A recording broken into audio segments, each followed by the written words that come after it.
I think I'm having a problem with my system.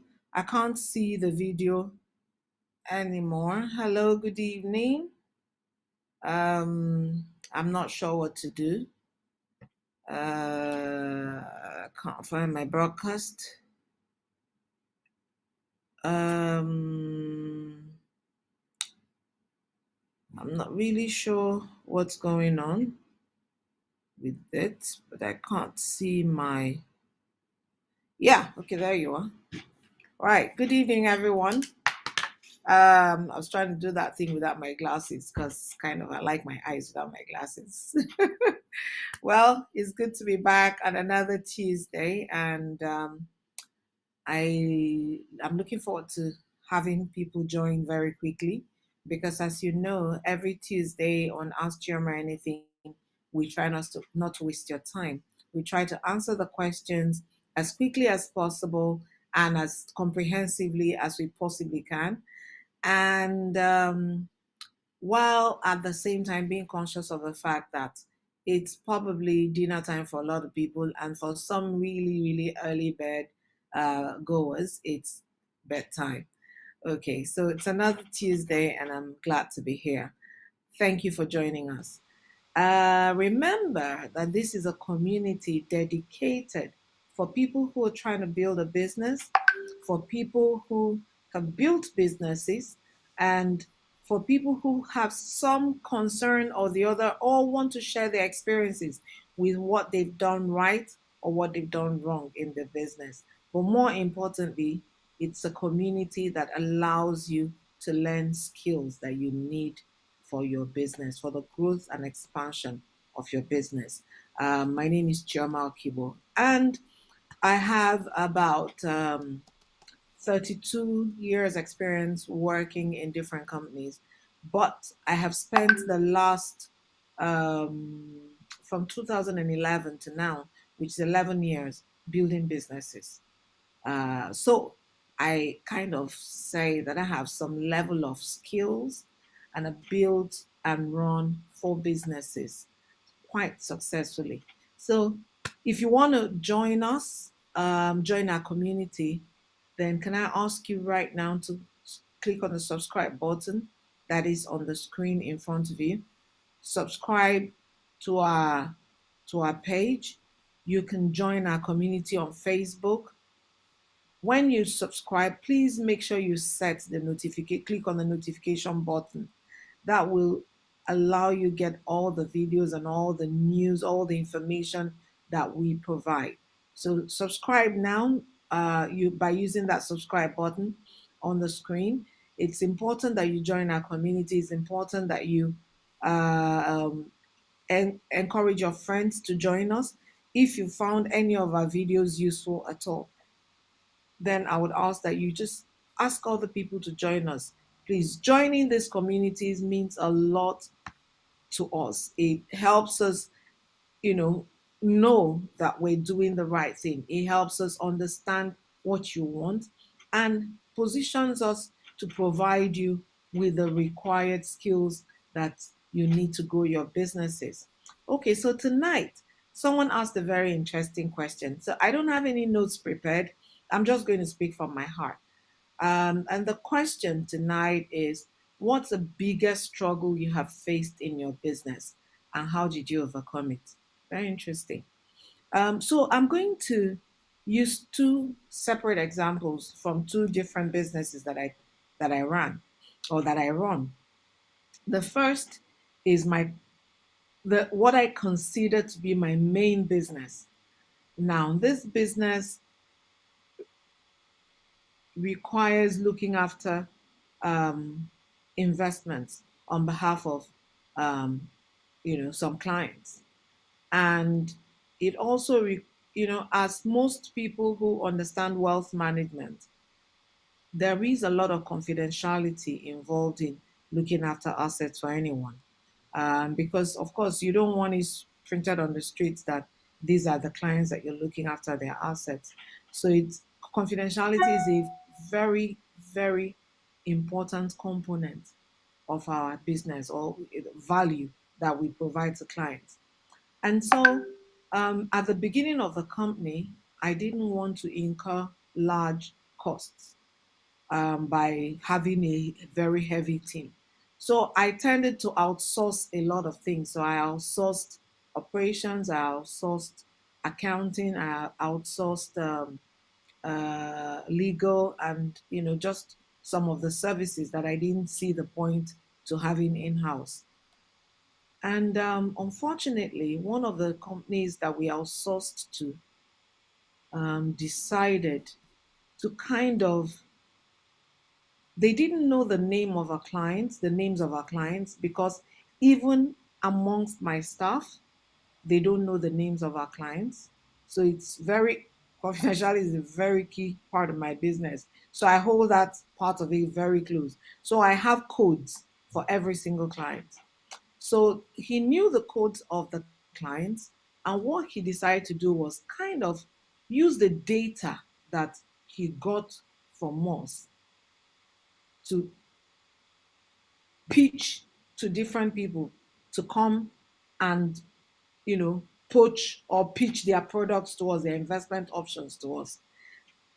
If he was doing this from a very from a very in an open manner and saying, look, I just want to help the company because we manage funds and we're always looking for the best investment deals. If he was doing it from that perspective, that would have been fine. But what he was doing was going behind to tell them we had money or we had available funding for different assets, putting us under pressure in house, and then going behind to collect money from them if we made investments with them. I was scandalized. I was shocked. It was not going to ruin my business, but it was shocking to me that someone that you trusted so much, who had signed confidentiality agreements with you, could actually stoop so low and sell you out in quotes to the highest, the highest bidder. That for me was really scary. And normally when I'm afraid or when I'm worried, I tend to become even more logical. I really don't panic very easily. I become very, I remove myself from the situation, and I cold heartedly try to figure out exactly what to do to stop the bleeding. Because I didn't know how many people now had this information. Because I got to know because he showed this database of assets and funds that we had under management to a friend of mine who felt really bad that someone who worked for me could be showing that much information to an outsider. So he called me and said to me that you need to stop this. That day that I got the information, I addressed it. I didn't have to think about it. I simply just called this guy, asked him to come into the office with his laptop, with everything that he works with us, with every device that he's ever used to work on our systems. He thought I wanted us to go over some reports. And as he came in, I already had an IT person there, and I asked them to wipe his entire laptop, and then I made him sign a fresh undertaking that if I found any information that related to any of my clients anywhere else, and I would trace it to him and I would lock him up. And I was not playing. So in business, when you find a problem, the lesson I want to pass on is deal with it immediately. Don't hesitate. Don't let it, don't sleep on it. Don't think, oh, you know what, I'm going to just spend time and wait and see how I'm going to catch him. There's no point. If someone has, if you've got information that someone has stolen from your business, don't wait until you catch him red-handed, because that might devastate you further. Take a bold step, deal with the problem. If you have cash flow issues, once you realize the problem, deal with it immediately. Don't hesitate. Don't delay, because delay could be very dangerous. Now, so that's one experience. The second experience that I will share with you is my network marketing business. So I started a network marketing business under the Forever Living product, and I rose to senior manager in about 3 months, in about 3 to 4 months. It was really exciting. I really loved it. The reason I started the business was because of the products. I just started using the products and I loved them, and so I dived right in and everything. But I realized that as I built my team, I also had other businesses I was running. As I built my team, I expected people to be able to run their business, and they weren't able to. So the lesson I learned from doing the network marketing business is what made me build this community, because I realized that people don't know how to run a business. They they come to a business, an entrepreneurship business, with a staff mentality. They come waiting for you to tell them what to do, who to talk to, how many times a day to call them, and all that. And I realized that I was going to change the way I structured my business. And so I focused on retail and decided to first of all help people understand what it means to be an entrepreneur, what it means to run a business. Because if you want to run a business, you can't come at it with a staff and employee mindset. An employee mindset is that mindset that waits to be told. You have your KPIs, they're going to do appraisal, you understand, you're measured on a daily basis. No, you can't come at entrepreneurship with that mindset. You will fail. Surely you will fail. So to work to succeed as an entrepreneur, you need to have the capacity to think on your feet, to take decisions quickly. You need to come to the table knowing that the onus is on you to succeed or fail.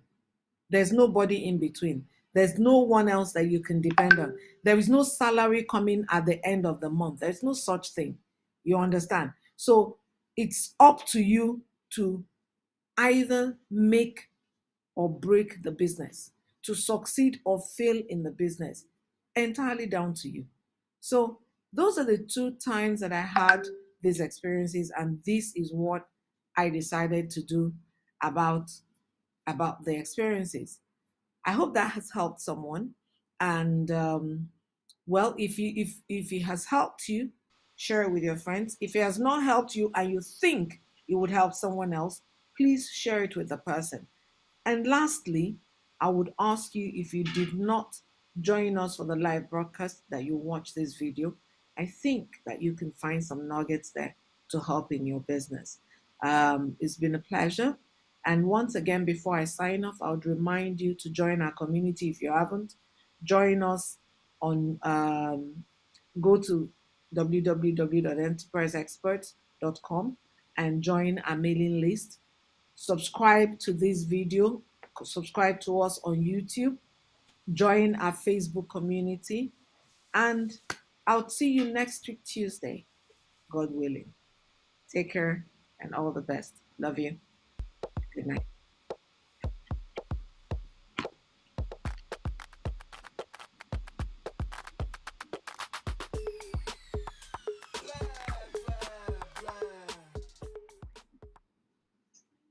How did that go?